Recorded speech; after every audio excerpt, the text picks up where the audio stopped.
जैसा कि आप सभी को पता है कि असेंबली इलेक्शन का बिगुल पूरी तरह से बज चुका है। जम्मू कश्मीर का जो पहला मरहला होगा उसमें डोडा डिस्ट्रिक्ट, रामबन, किश्तवाड़, मड़वा, दक्षिण वड़वन वगैरह तमाम इलाके होंगे। फिलहाल डिस्ट्रिक्ट डोडा में जो है तमाम जितने भी कैंडिडेट हैं वो अपनी अपनी कैंपेन कर रहे हैं, डोर टू डोर जा रहे हैं, अपने जल से जुलूस कर रहे हैं। उसी के बीच कॉन्स्टिट्यूंसी तुरुंजा के दरमियान में इस वक्त मौजूद हूँ। मेरे साथ बातचीत करने के लिए हैं स्वर्णवीर सिंह जरार जी, जो कि पीएचडी हैं। इनके साथ बातचीत होगी। पहले ये कांग्रेस में जाते हैं, उसके बाद ये इंडिपेंडेंट अपना इलेक्शन जो है कॉन्टेस्ट करते हैं। स्वर्णवीर जी, सबसे पहले तो आपको बहुत बहुत मुबारकबाद, आपने भी अपना लक जो है आजमाने की कोशिश की। Thank you. नहीं, ये लक नहीं है लोगों की, अब उन पे है कि ये कितना हमें ताउन देते हैं, क्योंकि हमारा काम था काम करके दिखाना और 8 साल में पूरी कोशिश की है। तो अब देखते हैं कि कितना समर्थन मिलता है, लेकिन फिलहाल जो भी दिख रहा है तो काफ़ी समर्थन है, अच्छा लगता है, ब्लेस्ड फील होता है। देखते हैं आने टाइम में क्या होगा, लेकिन टक्कर खतरनाक। आपसे जानना चाहूँगा आपको क्यों वोट देंगे, जबकि जहाँ पर 2 रीजनल पार्टियाँ हैं, 2 नेशनल पार्टियाँ हैं, उसके अलावा रीजनल पार्टियाँ भी कुछ हैं, तो उसके बाद भी आपको क्यों वोट देंगे, क्या है आप में? नहीं, मेरे में कुछ नहीं है, हमारी टीम में बहुत कुछ है। बात हमारी ये है कि हम टीम में चलने वाले लोग हैं, एक्टिविज्म में रहे हैं, और एक्टिविज्म में सिर्फ साफ एक ही नारा होता है, हक के लिए आवाज़ उठाना।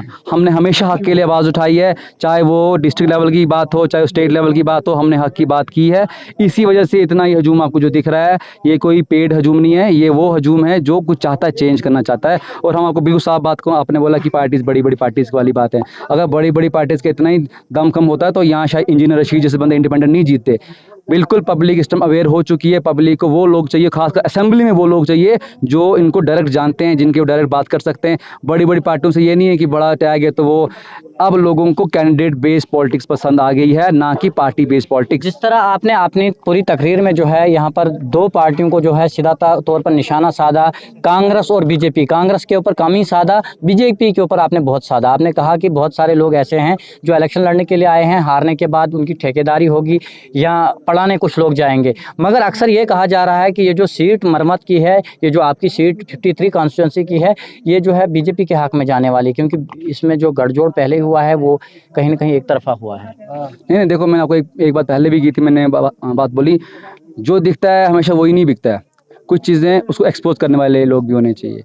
आप चाहे जिन भी पार्टियों की बात करो, बहुत से मैं गाड़ियाँ देखता हूँ, उन गाड़ियों में 8 9 10 गाड़ियाँ चलती हैं, लेकिन अगर किसी भी गाड़ी के शीशा आप खोल के देख लोगे, अंदर गाड़ियाँ सिर्फ 2 बंदे आगे बैठे होते हैं, पीछे गाड़ियाँ खाली होती हैं। इसका ये मतलब है, इसके अलावा भी किसी भी पार्टी के जो पिलर्स होते हैं उसके वर्कर्स होते हैं, और जब मैक्सिमम पार्टीज जो हैं इनके वर्कर्स के साथ इनसे प्रॉपर नहीं है, क्योंकि तवज्जो नहीं मिली जब वर्कर्स को, तो वर्कर्स वहाँ से खिसक चुके हैं। आप ये देखें, इसी ही मीटिंग में यहाँ बीजेपी के लोग भी हैं, कांग्रेस के भी हैं, एनसी के भी हैं, बाकी पार्टीज़ के लोग भी हैं, क्योंकि हमने बिल्कुल एक साफ सा नारा दे दिया है, वोकल फॉर लोकल, कि बाहर का आदमी इधर नहीं चलेगा। आप सोचो, डोडा वेस्ट में एक भी बंदा लोकल नहीं है, सारे के सारे बाहर के हैं, और ये बाहर के लीडर्स बात भी क्यों करेंगे हमारी। आप सोचो, इतने प्रोजेक्ट्स यहाँ चल रहे हैं, क्लिनिक प्रोजेक्ट डोडा डिस्ट्रिक्ट का ही पार्ट है अंदर, लेकिन यहाँ लोकल लोगों को नहीं लगाया गया। यही कुछ मुद्दे हैं जिन मुद्दों को हम रेस करते करते यहाँ पहुँचे हैं, 5-6 साल से यही बातें करते करते यहाँ पहुँचे हैं। हर दिल से, हर घर से जुड़ी हुई बात हम बात कर रहे हैं। तो मुझे लगता है कि ये जो आपने बात की, बड़े बड़े लीडर्स, इनका बेस ही नहीं है ना।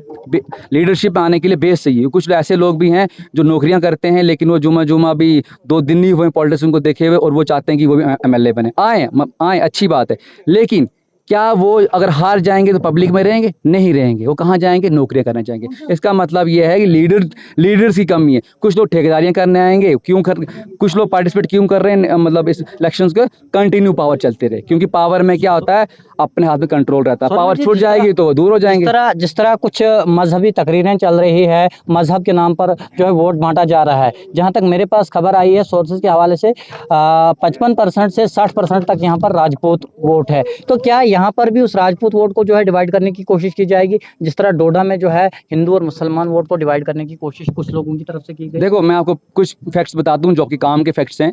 अगर 100% यहाँ लोग हैं, 70% हिंदू आबादी है, 30% यहाँ मुस्लिम आबादी है।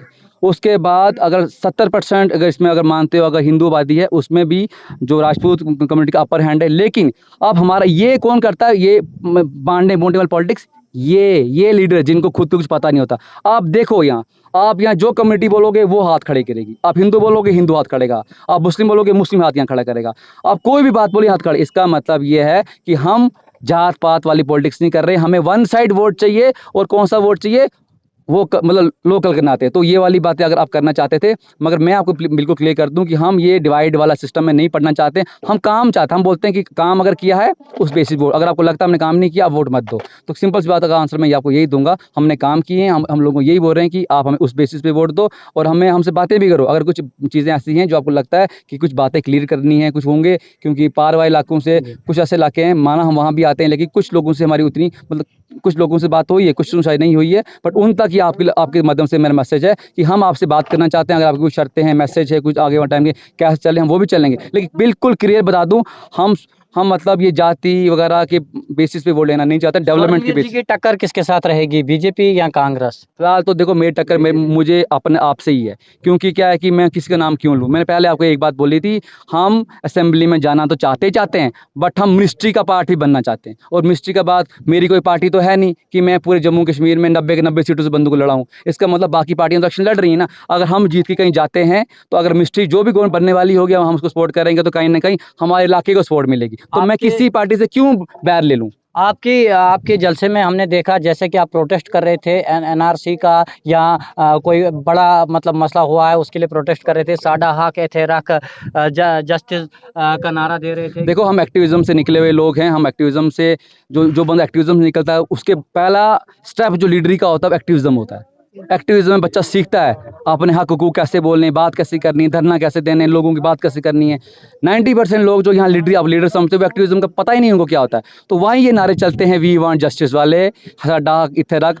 तो हम ये चाहते हैं कि डोडा वेस्ट का जब एक भी कैंडिडेट लोकल नहीं है, बाहर वाले बंदे हैं, खेती लगाएंगे हम, पालन पोषण करेंगे हम, खेती कैसे कोई बाहर काट ले, वही हमारा हक है कि हम अपना हक खुद ही लेना चाहते हैं। हमारे लोगों को हक रहना चाहिए, इसलिए नारा मारा था हमने कि साडा हक इत्थे रख। क्या आपको लगता है कि तोड़ा हक तुझे मिल जाएगा? हमारा हक हम सबको मिलने वाला है। और बाकी लोगों को बोल दूं, अपना वोट प्लीज़ वेस्ट ना करें। जिस तरफ से ये बड़े बड़े फ्लूस चल रहे हैं हवा वाले, इनको एक भी वो लगेगी सुई तो हवा निकल जाएगी। इसलिए इनको देख के मत समझें कि वेव उनकी चल रही है, वेव पब्लिक की चल रही है। बस ये मान लें और पब्लिक ने फैसला कर दिया कि कहाँ जाना है। बहुत बहुत शुक्रिया। मेरे साथ स्वरणवीर जरार जी थे, जिनके साथ हमारी बातचीत हुई, खुसूसी बातचीत हुई। आने वाले टाइम में हम आपको जो है और भी ज़्यादा अपडेट इलेक्शन के रिलेटेड देते रहेंगे। खुदा हाफिज़।